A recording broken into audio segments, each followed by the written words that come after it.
पिछले क्लास में हमने आपको concept of primary valency and secondary valency बताया था और हमने ये बताया था कि सेकेंडरी वैलेंसी के कारण ही, जिसको कि हम लोग कोऑर्डिनेशन नंबर भी कहते हैं, सेकेंडरी वैलेंसी के कारण ही कोई भी मेटल कॉम्प्लेक्स कंपाउंड का फॉर्मेशन कर पाता है। ठीक है, दो तरह का वैलेंसी होता है, primary valency and secondary valency. Primary valency is the cause of existence of ionic compound, simple ionic compound, whereas secondary valency is the cause of existence of complex compound। तो हमने secondary valency के बारे में ये बता दिया है। अब आप ये जानते होंगे कि ऑक्सीडेशन नंबर सोडियम का क्या होता है, +1, कैल्शियम का +2, आयरन का जो अलाउड वैल्यू है वो +2 +3 है, कोबाल्ट का +2 +3 है, जिंक का +2 है। तो आप ऑक्सीडेशन नंबर अलग अलग मेटल्स का जानते हो कि क्या होगा। इसी तरह से क्वेश्चन ये स्टैंड करता है कि कोऑर्डिनेशन नंबर मेटल का क्या होगा। हमने कहा कि मेटल को प्राइमरी वैलेंसी के साथ साथ सेकेंडरी वैलेंसी भी होगा, और प्राइमरी वैलेंसी हम लोग मेटल का जान रहे हैं कि प्राइमरी वैलेंसी मेटल का ये सब है। तो क्वेश्चन ये स्टैंड करता है कि सेकेंडरी वैलेंसी क्या होगा। इसी को बताने के लिए सिज़विक ने concept of effective atomic number दिया। ठीक है, तो हम लोग पढ़ने जा रहे हैं concept of effective atomic number.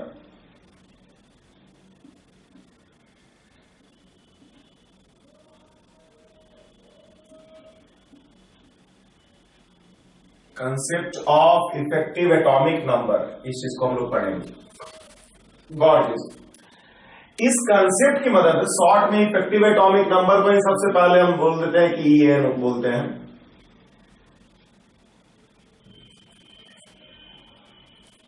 इस कंसेप्ट की मदद से effective atomic number EN concept की मदद से हम लोग सेंट्रल मेटल एटम का कोऑर्डिनेशन नंबर प्रेडिक्ट करते हैं कि उसका क्या कोऑर्डिनेशन नंबर होना चाहिए। बात समझ में आया? ऑक्सीडेशन नंबर आप जानते हो सेंट्रल मेटल एटम का या मेटल एटम का कि क्या क्या अलाउड होगा, लेकिन क्वेश्चन ये स्टैंड करता है कि अगर मेटल को कोऑर्डिनेशन नंबर भी है, मतलब सेकेंडरी वैलेंसी भी है, तो क्या कोऑर्डिनेशन नंबर उसको होगा। क्या हम कुछ आर्बिट्ररी ले सकते हैं, कुछ फिक्स ही लेना होगा। तो इफेक्टिव एटॉमिक नंबर का कंसेप्ट ये बताता है कि मेटल, सेंट्रल मेटल को कुछ खास तरह का ही कोऑर्डिनेशन नंबर अलाउड है, arbitrary type of coordination number नहीं हो सकता है। ठीक है, तो सबसे पहला पॉइंट आपको ये जानना है कि EN कंसेप्ट की मदद से, इफेक्टिव एटॉमिक नंबर के कंसेप्ट की मदद से हम लोग secondary valency of a metal, of A central metal atom decide कर सकते हैं। ठीक है, सबसे पहला पॉइंट यही है कि with the help of concept of EN we can predict coordination number। इसी को हम लोग सेकेंडरी वैलेंसी कहते हैं, कोऑर्डिनेशन नंबर और secondary valency for the central metal atom. तो पहली बात तो यही है कि इफेक्टिव एटॉमिक नंबर की मदद से हम लोग सेंट्रल मेटल एटम का कोऑर्डिनेशन नंबर या कह सकते हो कि सेकेंडरी वैलेंसी को प्रेडिक्ट कर सकते हैं। अब देखिए ये रूल है क्या, ये रूल कहता क्या है। इस रूल के अनुसार, EN के कंसेप्ट के अनुसार, इफेक्टिव एटॉमिक नंबर का जो कंसेप्ट है वो ये कहता है कि कोई भी मेटल एटम लिगेंड से तब तक इलेक्ट्रॉन लेगा, कोई भी मेटल एटम लिगेंड से तब तक इलेक्ट्रॉन लेगा जब तक कि उसके पास इलेक्ट्रॉन का संख्या नेक्स्ट नोबेल गैस के इलेक्ट्रॉन की संख्या के बराबर नहीं हो जाए। ये बात समझिएगा कि कोई भी सेंट्रल मेटल एटम लिगेंड से इलेक्ट्रॉन तब तक लेगा जब तक कि उसके पास इलेक्ट्रॉन का संख्या नेक्स्ट हायर जो नोबेल गैस है उसके इलेक्ट्रॉन के संख्या के बराबर नहीं हो जाए। मतलब अगर मान लिया किसी मेटल के पास 24 इलेक्ट्रॉन्स है, मान लिया 24 इलेक्ट्रॉन्स है किसी पार्टिकुलर ऑक्सीडेशन स्टेट में, तो नेक्स्ट नोबेल गैस जो है उसका एटॉमिक नंबर 36 है, मतलब उसमें इलेक्ट्रॉन 36 है। तो ये जो जिसके पास 24 इलेक्ट्रॉन्स है वो अपना लिगेंड से इलेक्ट्रॉन लेकर के 36 इलेक्ट्रॉन करना चाहेगा, मतलब 12 इलेक्ट्रॉन लेगा लिगेंड से, मतलब लिगेंड्स का संख्या कितना होगा 6 होगा। लिगेंड का संख्या 6 होगा क्योंकि हर लिगेंड जो है, मान लिया हम डेंसिटी 1 के साथ सोच रहे हैं, तो लिगेंड्स 1 जो है अगर डेंसिटी रख रहा है तो हर लिगेंड 2 इलेक्ट्रॉन देगा, तो 12 इलेक्ट्रॉन लेने के लिए 6 लिगेंड रखना होगा। तो कोऑर्डिनेशन नंबर आप प्रेडिक्ट कर लिए कि आपके पास कितना हो गया 6 हो गया। तो रिएन का कंसेप्ट यही कहता है कि कोई भी metal atom, metal ion electrons ligand से तब तक लेगा जब तक कि उसके पास इलेक्ट्रॉन का संख्या नेक्स्ट हायर नोबेल गैस के इलेक्ट्रॉन के संख्या के बराबर ना हो जाए। ठीक है, according to concept of EN, ठीक है, any metal atom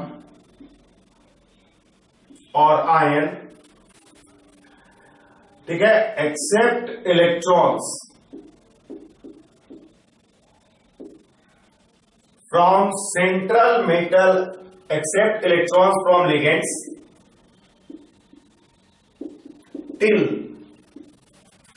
it has number of electrons becomes equal to number of electrons becomes equal to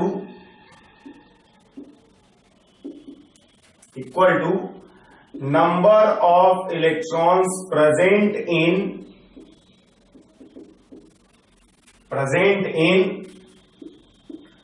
next noble gas। ठीक है, number of electrons present in next noble gas. ठीक है, जो next noble gas होगा उसके बराबर electron की संख्या को पूरा करेगा by taking electrons from ligand. जैसे फॉर एग्जांपल में हम बात करते हैं, देखिए इसी को हम लोग पहले ईएन रूल करते हैं, लिख देते हैं, this is known as EN rule.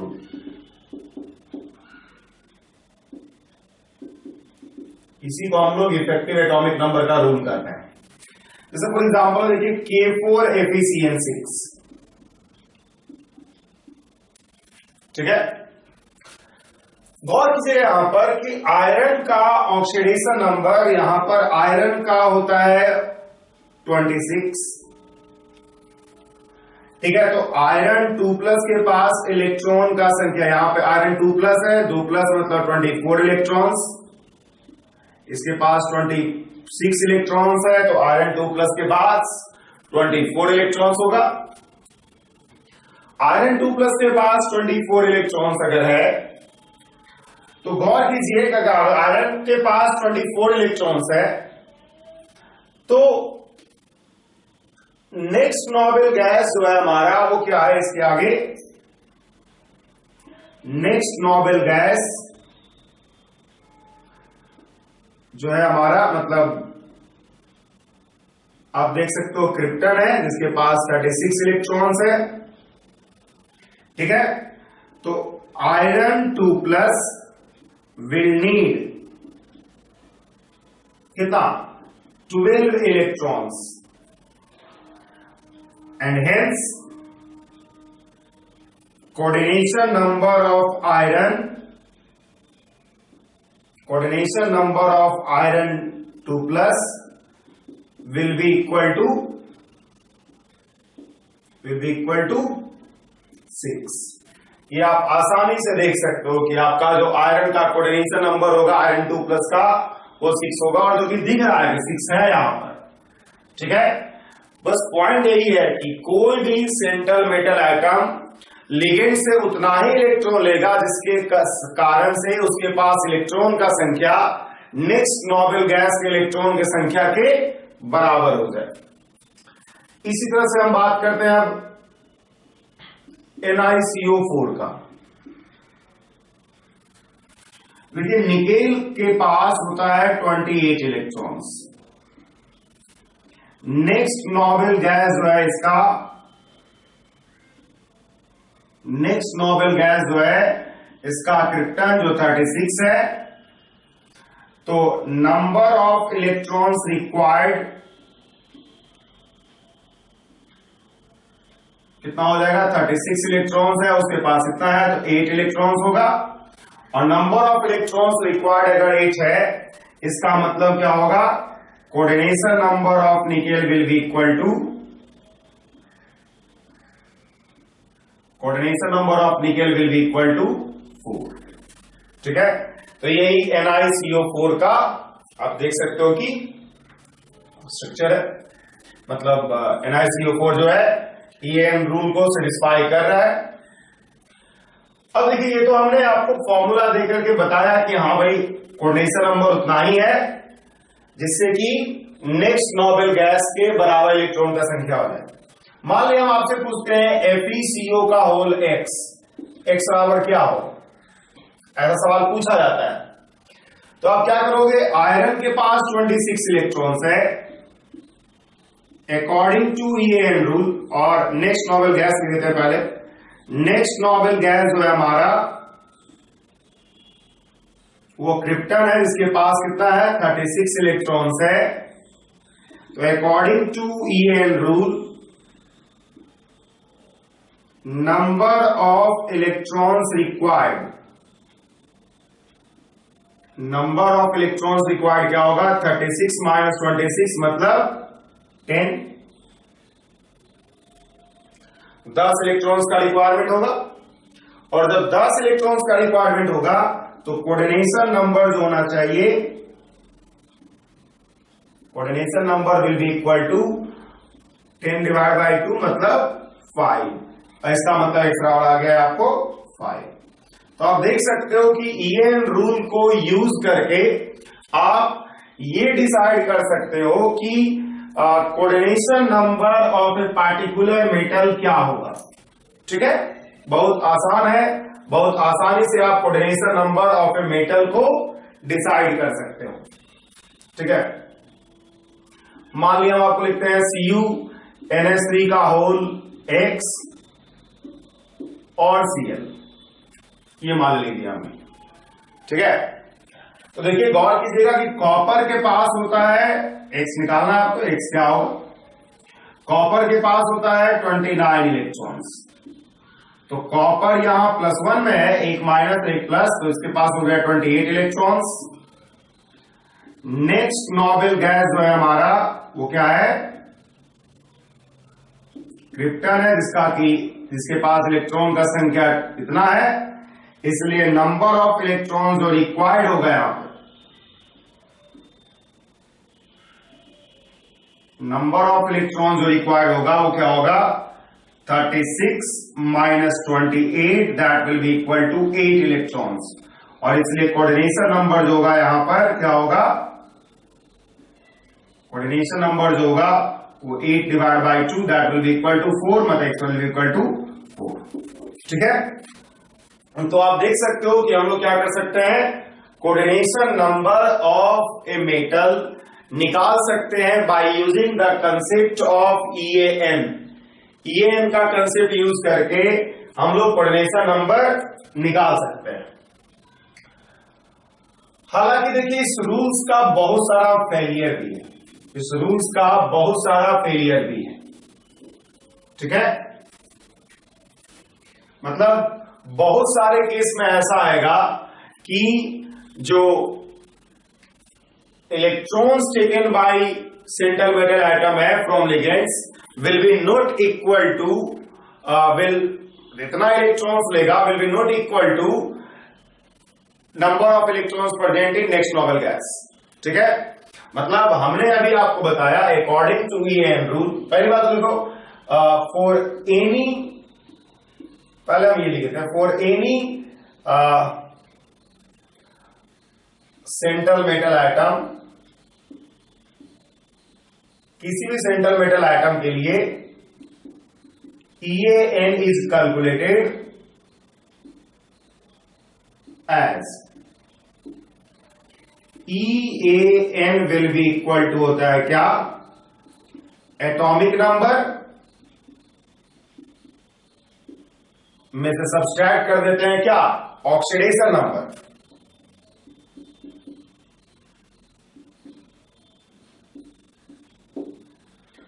Atomic number में से सब्सट्रैक्ट कर देते हैं ऑक्सीडेशन नंबर और प्लस 2 इंटू कोऑर्डिनेशन नंबर। जितना कोऑर्डिनेशन नंबर होगा उसमें 2 जोड़ देते हैं। यही जो है आपका EN का फॉर्मूला है, यही जो है आपका EN का फॉर्मूला है। EN यही निकालोगे आप, किसी भी कॉम्प्लेक्स के लिए आपको EN यही निकालना होता है, ठीक है। किसी के लिए भी, किसी भी कॉम्प्लेक्स के लिए जो सेंट्रल मेटल आइटम होगा उसका इफेक्टिव एटॉमिक नंबर कैलकुलेट होगा इसी फॉर्मूला से, atomic number minus oxidation number, ये उस पार्टिकुलर ऑक्सीडेशन स्टेट में इलेक्ट्रॉन का संख्या हुआ, प्लस 2 इंटू कोऑर्डिनेशन नंबर, ठीक है। अकॉर्डिंग टू EN रूल, जो रूल हमने लिखा है अकॉर्डिंग टू EN रूल क्या होना चाहिए, EAN जो होना चाहिए should be equal to atomic number of next noble gas के बराबर होना चाहिए, नेक्स्ट नोबेल गैस के बराबर होना चाहिए। जैसे देखिए हम आपको बहुत सारे एग्जांपल कराते हैं, ये निकालते हैं उन सब केस में और देखते हैं कि नेक्स्ट नोबेल गैस के बराबर आता है। अगर नेक्स्ट नोबेल गैस के बराबर आता है किसी भी में EN, तो क्या होगा, EN रूल सेटिस्फाई हो रहा है, ठीक है। जैसे देखिए फॉर एग्जांपल में हम लिखते हैं K4Fe6, अगर हम EN निकालें आयरन का तो आयरन का होगा Z minus oxidation number, Z minus oxidation number अब प्लस 2 इंटू कोऑर्डिनेशन नंबर। यही तो रूल है, यही तो फॉर्मूला है, नॉट रूल, यही फॉर्मूला है। 26 है आयरन का, 2 ऑक्सीडेशन नंबर है, plus 2 into 6 that will be equal to 36, मतलब एटॉमिक नंबर ऑफ, हम यहां सीधे लिख देते हैं ऐसे, Z ऑफ क्रिप्टन के बराबर आ गया, मतलब EN rule is satisfied, EN rule satisfied हो गया। आप इसी तरह से EN रूल सेटिस्फाइड होगा या नहीं होगा इसको डिटरमाइन करो, ठीक है। FeCO का whole 5, EN will be equal to, फिर वही लगाओगे आप, Z माइनस ऑक्सीडेशन नंबर अब plus 2 into coordination number. Z आपका जो है 26 है, अब माइनस ऑक्सीडेशन नंबर 0 है, प्लस 2 इंटू कोऑर्डिनेशन नंबर 5 है, that will be equal to 36। Z of krypton, EN rule is satisfied, ठीक है। अगर आप करते हो आगे CrNS3 का होल 6, ठीक है, CrNS3 का होल 6 या CO का होल 6 कर देते हैं। तो यहां पे EN करोगे आप तो क्या होगा, Z minus oxidation number plus 2 into coordination number, क्या होगा 24 minus 0 plus 2 into 6 that will be equal to 36, Z of krypton, तो EN rule is satisfied. Simple सा बात है कि अगर EAN इफेक्टिव एटॉमिक नंबर, जिसका कि फॉर्मूला आप देख रहे हो कि Z minus oxidation number plus 2 into coordination number है, वो अगर आपका नेक्स्ट नोबेल गैस के बराबर आ गया तो EN रूल सेटिस्फाइड है, बराबर अगर नहीं आया तो EN रूल सेटिस्फाइड नहीं है। CONS3 का होल 3 Cl3, देखिएगा यहां पर EN Z minus oxidation number plus 2 into coordination number, आप देखोगे इसका Z कोबाल्ट है, कोबाल्ट का Z होता है 27, अब माइनस ऑक्सीडेशन नंबर यहां पे आप देखोगे 3 होगा, प्लस 2 इंटू, सॉरी NS3 का होल 6 होगा, प्लस 2 इंटू कोऑर्डिनेशन नंबर हो गया 6, that will be equal to जाएगा 36, मतलब Z of krypton, EN rule is satisfied.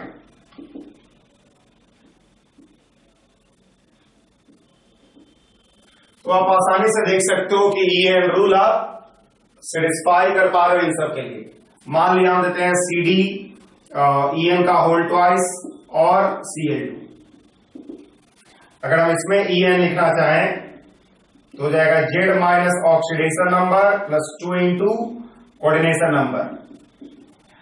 Cadmium का एटॉमिक नंबर होगा जिंक के जस्ट नीचे है, तो जिंक का अगर 30 है तो इसका होगा 48, तो 48। ऑक्सीडेशन नंबर आप देख सकते हो 2 है। अब प्लस आप यहां पे गौर करोगे EN जो होता है बाइडेंटेट लिगेंड है, तो यहां पर कोऑर्डिनेशन नंबर 4 है, 2 into 4 that will be equal to 46 plus 8 that will equal to 54। तो Z ऑफ Xenon है, इसलिए EN रूल यहां भी सेटिस्फाइड हो गया। तो आप देखोगे कि EN रूल यही कहता है कि कोई भी मेटल एटम को उतना ही सेकेंडरी वैलेंसी होगा, उतना ही कोऑर्डिनेशन नंबर होगा, जिससे कि उसके पास इलेक्ट्रॉन का संख्या नेक्स्ट नोबेल गैस के बराबर हो जाए। ये बात तो आप भी समझ रहे हो कि नेक्स्ट नोबेल गैस के बराबर होना क्यों जरूरी होगा, क्योंकि नेक्स्ट नोबेल गैस के बराबर इलेक्ट्रॉन्स करने का मतलब है कि वो स्टेबल हो गया है, और इसलिए नोबेल गैस के बराबर इलेक्ट्रॉन करना चाहेगा। हाउएवर, यहां पर एक बात गौर कीजिएगा, हमने बहुत सारा एग्जांपल लिखा जिसमें EN रूल सेटिस्फाइड हो रहा है, लेकिन ये बात भी गौर कीजिएगा कि बहुत सारा ऐसा एग्जांपल है जिसमें EN रूल सेटिस्फाइड नहीं होता है। However, there are many exceptions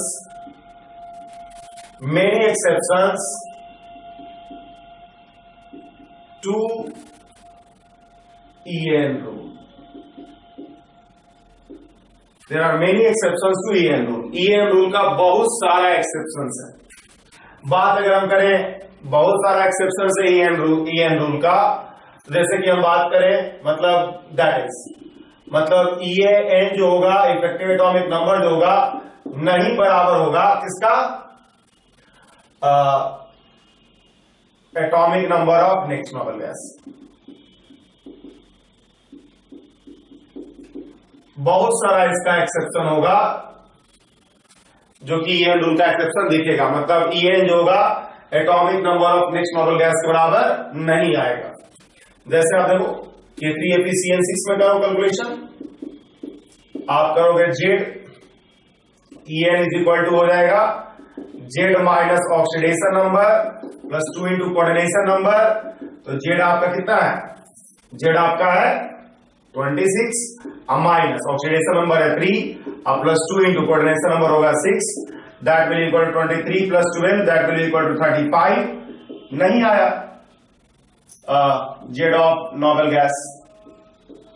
gas के Z के बराबर नहीं आया, इसका मतलब EN rule is not satisfied.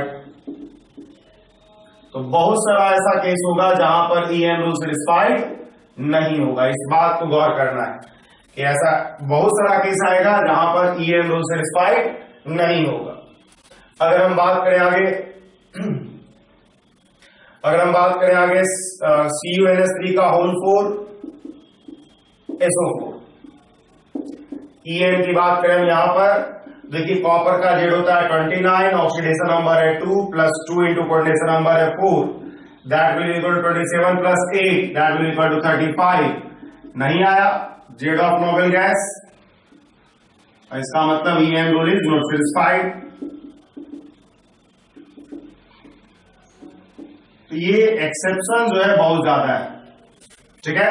आप मान लिया करना चाहते हो NiDMg का होल 2 Cl2, तो EN अगर इसका कैलकुलेट करोगे तो देखोगे Z निकेल का होता है कितना, कोबाल्ट निकेल कॉपर जिंक 28, और इसमें ऑक्सीडेशन नंबर है 2 प्लस DMg जो होता है बाइडेंटेट है, तो इसमें 4 हो गया कोऑर्डिनेशन नंबर, तो 4, 26 plus 8 that will equal to 34। नहीं आया Z ऑफ नोबेल गैस, मतलब EN rule is not satisfied. मतलब हम बताना यही चाह रहे हैं कि जो EN रूल है कोई सटीक रूल नहीं है, बहुत सारा इसका एक्सेप्शन है, और इसलिए इस रूल को हम लोग बस सिंपली यूज करा करेंगे। ऐसा नहीं है कि एकदम प्रिसाइजली वैलिड होगा, बहुत सारा ऐसा केस आएगा। हमने 2-3 केस लिखा, बहुत सारा ऐसा एग्जाम्पल आएगा जिसमें EAN रूल सेटिस्फाइड नहीं होगा। आपको इस तरह का सवाल पूछा जाएगा कि किसमें EAN रूल सेटिस्फाइड नहीं होगा, इस तरह का सवाल पूछता है। देखिए हम आपको एक सवाल कराते हैं इसमें best.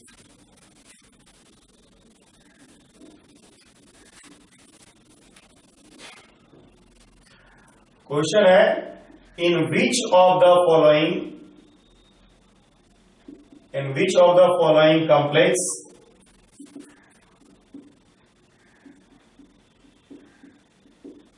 EAN rule is satisfied. चलो डेली किसमें सेटिस्फाइड है? ए ऑप्शन है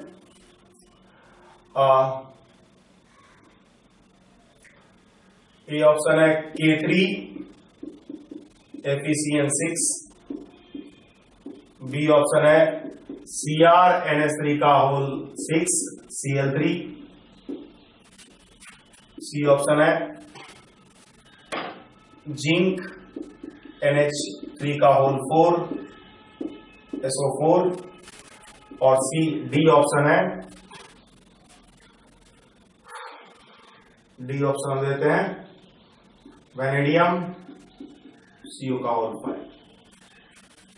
मालिया दे दिया। गौर कीजिएगा, ए में आयरन के लिए गौर कीजिएगा, हो जाएगा EAN will be equal to, क्या हो जाएगा 26 - 3 + 2 × 6, that will be equal to 35। नहीं सेटिस्फाइड हुआ, साफ दिख रहा 36 होता है। बी में देखिएगा क्रोमियम के लिए EAN will be equal to हो जाएगा 24 - 3 + 2 × 6, that will be equal to 3। नहीं सेटिस्फाइड हुआ, ठीक है। सी में जिंक के लिए करते हैं तो EAN will be equal to 30 - 2 + 2 × 8, 2 × 4, that will be equal to 8 6 36। ये हो गया जेड ऑफ क्रिप्टन के बराबर। नहीं हुआ जेड ऑफ क्रिप्टन के बराबर, तो ये सेटिस्फाइड हो गया। ये जो है EAN rule is not satisfied, ये सेटिस्फाइड नहीं हुआ, यहां पर EAN रूल सेटिस्फाइड हो गया। आप डी में देख सकते हो, वैनेडियम के केस में EAN will be equal to scandium titanium vanadium 23 होता है, -0 + 2 × 5, दैट विल इक्वल टू 33। नहीं है जेड ऑफ क्रिप्टन के बराबर, not satisfied, EAN rule satisfied नहीं है।